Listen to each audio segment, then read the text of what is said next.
Hello guys, अस्सलाम वालेकुम। Welcome back to my YouTube channel. उम्मीद करता हूँ आप सब खैरियत से होंगे।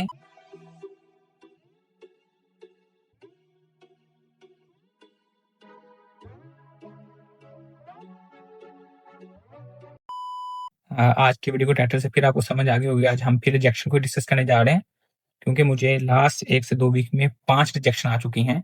2 रिजेक्शन एक कंट्री से आ गई हैं, 3 रिजेक्शन एक कंट्री से आई हैं और अब तो मुझे इश्तियारी वाली फीलिंग आनी शुरू हो गई है कि ऐसा क्या है मेरे में जो मुझे 5 रिजेक्शन आ चुकी हैं 1 से 2 वीक में। और लेकिन मैंने हिम्मत नहीं हारी। मैंने रिजेक्शन लेने के बाद भी इन दोनों कंट्री से वीज़ा अपना अप्रूव करवाया है। कैसे करवाया है और वो आपको इसी वीडियो में डिटेल से बताएँगे। सऊदीया का तो वीज़ा मैंने लास्ट वीडियो में बताया है कि मुझे 2 रिजेक्शन के बाद मैंने कैसे वीज़ा लिया है और इस वीडियो में हम कतर को डिस्कस करेंगे, जिसका मुझे 3 रिजेक्शन हुई हैं, उसके बाद मैंने वीज़ा लिया है। मैंने कौन-सी वीज़ा के लिए अप्लाई किया था, ये भी इसमें डिस्कस करेंगे डिटेल के साथ और रिजेक्शन की रीज़न क्या हो सकती है, वो भी डिटेल से डिस्कस करेंगे। और अभी तक आपने मेरा चैनल सब्सक्राइब नहीं किया तो काइंडली चैनल को सब्सक्राइब कर लें, ताकि आपको इस तरह की अपडेट्स आती रहें। कतर की 3 वीज़ा टाइप्स हैं। जो वीज़ा विज़िट वीज़ा टाइप है, शॉर्ट विज़िट, जिसे हम ऑन अराइवल भी कह सकते हैं, जिसे हम ट्रांजिट वीज़ा भी कह सकते हैं। उसमें एक ऑन अराइवल वीज़ा है पाकिस्तानी पासपोर्ट के ऊपर, एक A1 वीज़ा है पाकिस्तानी पासपोर्ट के ऊपर, एक A3 वीज़ा है पाकिस्तानी पासपोर्ट के ऊपर। ऑन अराइवल वीज़ा की शर्त ये है कि आप अगर ट्रैवल कर रहे हैं पाकिस्तान से किसी कंट्री में या किसी और कंट्री से पाकिस्तान में, पाकिस्तानी पासपोर्ट के ऊपर, तो आपकी रिटर्न फ्लाइट बुक हो और डिस्कवर वेबसाइट है इनकी, वहाँ पे कुछ होटल्स हैं जिनकी लिस्ट है, उन होटल्स में से आपका होटल बुक हो, जितने दिन आपने स्टे करना है अपनी टिकट के अकॉर्डिंगली। अगर आपका होटल बुक है, देन आप वीज़ा अप्लाई कर सकते हैं। अब यहाँ पे लोग क्या मिस्टेक करते हैं, लोग करते हैं वीज़ा सॉरी होटल बुक करते हैं बुकिंग डॉट कॉम से या कम दिनों का बुक करते हैं होटल, तो उनको फिर वहाँ पे ऑन अराइवल वीज़ा नहीं मिलता, काफ़ी ज़लील होते हैं। तो इसलिए एडवांस में आप कतर डिस्कवर के नाम से वेबसाइट है, वहाँ पे कुछ शॉर्ट लिस्टेड उन्होंने होटल किए हुए हैं 4 स्टार और 5 स्टार, उन्हीं में से आपने होटल बुक करना हो तो आपको ऑन अराइवल वीज़ा ईज़िली मिल जाता है पाकिस्तानी पासपोर्ट के ऊपर, ये फ्री है। दूसरा वीज़ा टाइप है A1, ये भी कतर का विज़िट वीज़ा पाकिस्तानी पासपोर्ट के ऊपर है, लेकिन इसमें ये है कि आपने ऑनलाइन अप्लाई करना होता है। हिया इनकी ऐप है और वेबसाइट भी है वहाँ से। तो ये आपको वहाँ पे भी मिल जाता है, लेकिन इसका टाइम थोड़ा ज़्यादा है। कई दफ़ा 1-1 मंथ भी लगा देते हैं इसके ऊपर, कभी-कभी दफ़ा 20 दिन भी लगा देते हैं और ये भी फ्री वीज़ा है पाकिस्तानी पासपोर्ट के ऊपर, इंडियन और बांग्लादेश पासपोर्ट, इनके पासपोर्ट के ऊपर। अब आ जाते हैं हम A3 वीज़ा टाइप। ये भी कतर का ट्रांज़िट वीज़ा टाइप ही है और ये भी पाकिस्तानी पासपोर्ट पे आप ले सकते हैं, बट इसमें एक कंडीशन ये है कि आप यूके, यूएस, न्यूज़ीलैंड, ऑस्ट्रेलिया और शेंजन, इन कंट्री में रेज़िडेंट अगर आप हैं, इनका वीज़ा आपके पासपोर्ट के ऊपर लगा हुआ है, तो आप A3 के लिए एलिजिबल हैं। लेकिन इसकी एक अच्छी बात ये है कि इसका डिसीज़न आपको 24 से 48 आवर्स में मिल जाता है। उसके बाद आपका डिस्कवर पे होटल बुक कर सकते हैं, टिकट बुक कर सकते हैं अपने प्लान के अकॉर्डिंगली। तो मैंने E3 वीज़ा के लिए अप्लाई किया था, क्योंकि जैसे कि मैं यूके में हूँ और मैं ऑन अराइवल वीज़ा को वैसे भी प्रेफ़र नहीं करता कि वहाँ पे ज़लालत होती है काफ़ी और कोई डॉक्यूमेंट्स का इश्यू आ जाए तो अपने प्लान आपने जो किए हैं वो सारे कैंसल कई दफ़ा हो सकते हैं। तो मैं वीज़ा एडवांस में ही अप्लाई करता हूँ। सऊदीया के केस में भी ऐसे किया था, इवन कि दो कि मैं सऊदीया का भी ऑन अराइवल वीज़ा ले सकता था। तो जब कि मैंने A3 वीज़ा अप्लाई किया तो मुझे फर्स्ट टाइम भी उन्होंने रिजेक्ट कर दिया, सेकंड टाइम भी रिजेक्ट किया। फर्स्ट टाइम उन्होंने मुझे रिजेक्शन दी क्योंकि मैंने बीआरपी कार्ड अपलोड किया था और यूके का वीज़ा अपलोड किया था। और रिजेक्शन इस वजह से दी मुझे कि आपका जो वीज़ा है यूके का वो वैलिड नहीं है, आप इसके लिए एलिजिबल नहीं है A3 वीज़ा के ऊपर, आपको A1 के लिए अप्लाई करना चाहिए। और क्योंकि यूके ने 2024 दिसंबर से अपना फिजिकल रेज़िडेंट कार्ड खत्म कर दिया है, अब ऑनलाइन ही ई वीज़ा सिस्टम है। फिर मैंने अगेन अप्लाई किया A3 वीज़ा के लिए और नेक्स्ट टाइम उन्होंने मुझे वार्न किया और मेरा वीज़ा रिजेक्ट किया। रीज़न बताई ये कि आप अपने फिजिकल रेज़िडेंट कार्ड की फ्रंट और बैक दोनों साइड की पिक्चर अपलोड करें, जबकि मैंने ई वीज़ा अपलोड किया था। मैंने अगेन उनको ईमेल करी कि यूके ने फिजिकल रेज़िडेंट कार्ड खत्म कर दिया गया है, इसलिए मैं ई वीज़ा के बेस पे अप्लाई कर रहा हूँ। उन्होंने मेरी अगेन एप्लीकेशन रिजेक्ट कर दी। 3 टाइम मेरी एप्लीकेशन उन्होंने रिजेक्ट कर दी 2 से 3 दिन में। फिर मैंने उनको प्रॉपर ईमेल लिखी उनके मोफा हेल्प सेंटर में डिटेल से कि इस तरह प्रॉपर रेफरेंस दे के गूगल का और यूके वे की वेबसाइट का कि इस तरह यूके ने फिजिकल रेज़िडेंट कार्ड खत्म कर दिया है। मैं कैसे आपको प्रूफ करूँ कि मैं यूके का रेज़िडेंट हूँ, क्योंकि यूके ने जब फिजिकल रेज़िडेंट कार्ड ही खत्म कर दिया, तो मैं कहाँ से आपको फ्रंट और बैक की फ़ोटो दूँ?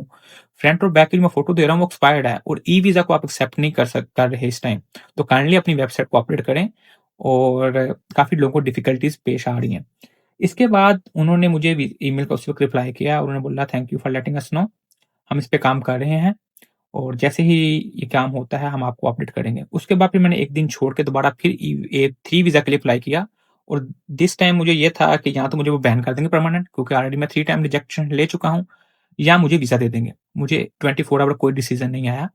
24 आवर्स के बाद मुझे फिर वीज़ा अप्रूवल का डिसीज़न आया कि आप पेमेंट के लिए प्रोसीड कर गए हैं, अब आप पेमेंट करें, देन हम आपको वीज़ा दे देंगे। क्योंकि कतर का ये है ट्रांज़िट वीज़ा का कि आपको पेमेंट करने के बाद और वीज़ा अप्रूव होने के बाद पेमेंट करनी होती है। क्या पता अगर पहले पेमेंट करनी होती तो क्या पता मैं 3 दफ़ा रिस्क लेता ही ना वीज़ा का। चलो जो भी होता है अच्छे के लिए होता है, तो मेरे A3 वीज़ा अप्रूव हो गया। अब काफ़ी लोग ये कह रहे हैं, फेसबुक पे भी क्वेश्चन कर रहे हैं, यूट्यूब पे भी क्वेश्चन कर रहे हैं कि हम A3 के लिए अप्लाई कर रहे हैं, हम रिजेक्ट हो रहे हैं। मैं ये नहीं कह रहा कि किसी और का शायद वीज़ा ना लगा हो, लेकिन मैं ये गारंटी के साथ कह सकता हूँ, जो मुझे नॉलेज है, या मैंने अभी क्या पता किसी और का वीज़ा भी लगा हो। A3 वीज़ा सिर्फ़ मेरा ही है जो मैंने अभी अप्रूव करवाया कतर से 3 रिजेक्शन के बाद उनको ईमेल्स करके और वीज़ा करवा लिया अप्रूव। मैं काफ़ी पोस्ट देखी हैं, काफ़ी बड़े-बड़े यूट्यूबर्स की, डो खली का भी मैंने थोड़े दिन पहले पोस्ट देखी थी कि A3 वीज़ा कैसे अप्लाई करना है। काफ़ी लोगों को रिजेक्शंस आ रही थी और मेरा ये वीज़ा अप्रूव A3 हो गया है। अब यूके ने जो बीआरपी कार्ड खत्म किया है और ई वीज़ा की तरफ आए हैं, इससे काफ़ी लोगों को काफ़ी नुकसान उठाने पड़ रहे हैं, काफ़ी कंट्रीज़ की रिजेक्शन आ रही हैं। जैसे मुझे 5 दफ़ा रिजेक्शन फेस करनी पड़ी है। पता नहीं यूके को क्या मसला था जो ई वीज़ा की तरफ मूव हुए हैं, जब दुनिया सारी फिज़िकल के कार्ड पे चल रही है। तो मुझे समझ नहीं आ रही कि उन्होंने ई वीज़ा की तरफ क्यों मूव होना है था। क्योंकि बाकी चीज़ों पे तो या किसी चीज़ में भी ऑनलाइन नहीं आ रही, ना कोई इतनी कोई मतलब इन्होंने कोई प्रोग्रेस कर रहे हैं कि मतलब हम कहें कि अब आप लोगों को ई वीज़ा की तरफ आ जाना चाहिए। बाकी चीज़ें वैसे ही नॉर्मल चल रही हैं, कोई इनकी अपग्रेड नहीं है, कोई इन्होंने कोई नोवेल्टी दुनिया में नहीं कर रहे, ना कोई रिसर्च कर रहे हैं, ना कोई इनके पास कोई कंपनीज़ हैं इतनी ज़्यादा। लेकिन उनको पता नहीं फिज़िकल कार्ड क्यों खत्म करना था, जिस वजह से काफ़ी लोगों को रिजेक्शन आ रही हैं।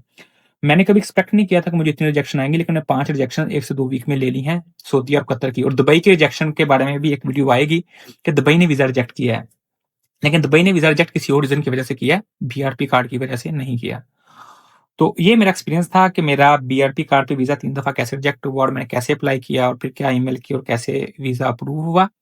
और बाकी जो लोग पाकिस्तान से किसी और कंट्री में ट्रैवल कर रहे हैं कतर एयरलाइंस से, तो अगर उन्होंने ट्रांज़िट वीज़ा लेना है, अगर किसी का स्टे 20 आवर्स का, 15 आवर्स का है, तो ऑन अराइवल भी ले सकते हैं, लेकिन मैं ऑन अराइवल को प्रेफ़र नहीं करता, इसलिए मैंने इस वीज़ा के लिए एडवांस में अप्लाई किया। आप ऑन अराइवल भी वीज़ा ले सकते हैं और 8-1 ऑनलाइन अप्लाई भी कर सकते हैं, लेकिन वीज़ा सिर्फ़ ये 30 डेज़ का मिलता है, ये अपने माइंड में रखें। और आपका डिस्कवर कतर की वेबसाइट से होटल बुक होना चाहिए।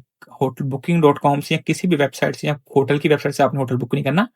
डिस्कवर कतर के नाम से वेबसाइट है, वहाँ पे कुछ लिस्टेड होटल्स हैं, वहाँ से आपका होटल बुक होना चाहिए और आपके पास क्यूआर कोड होना चाहिए, बुकिंग नंबर होना चाहिए।